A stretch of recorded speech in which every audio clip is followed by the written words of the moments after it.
Leaders to be interviewed. Earlier, I spoke to Labor leader Bill Shorten. I started by asking him if the Rudd-Gillard years still plagued the Labor Party. Not at all. I'm really pleased with Labor's positive policies. We've been united for 3 years.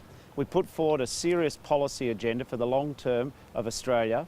And what we're now ready to do in the last couple of days is talk about the key issues yet again. And the biggest single issue I'm encountering is healthcare, the future of Medicare. There's a clear choice at this election. You can either choose Malcolm Turnbull or you can choose Medicare, but you can't choose both.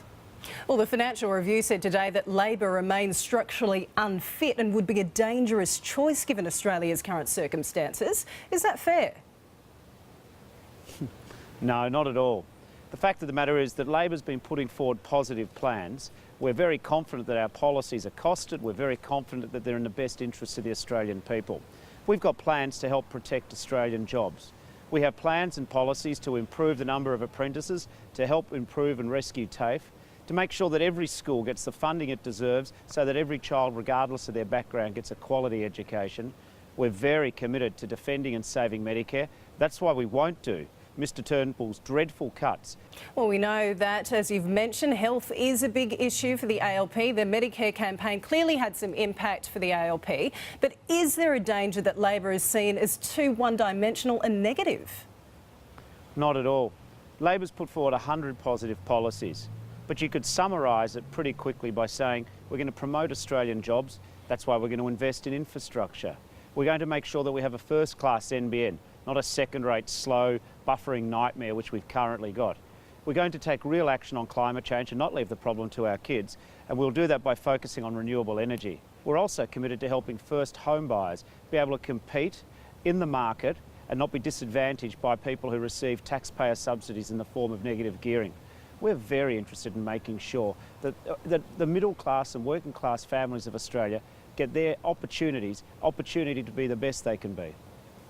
Well, the old Labor issues of refugees and the environment seem to have been lost to the independents and the Greens. Where does the ALP stand on those issues?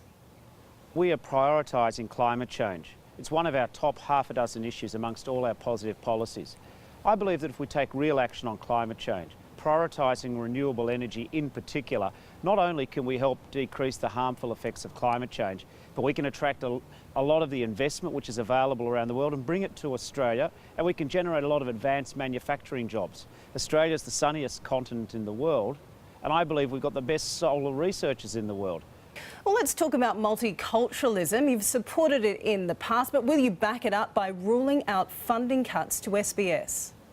We are not interested in seeing SBS be damaged by any further cuts, full stop.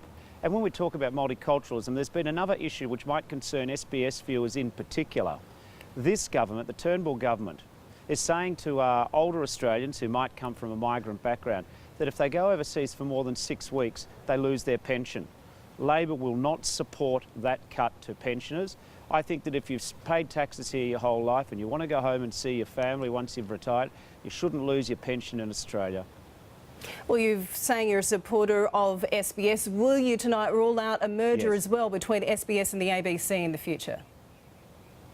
The case has not been made out to merge the SBS with the ABC. Bill Shorten, thanks for your time. Thank you.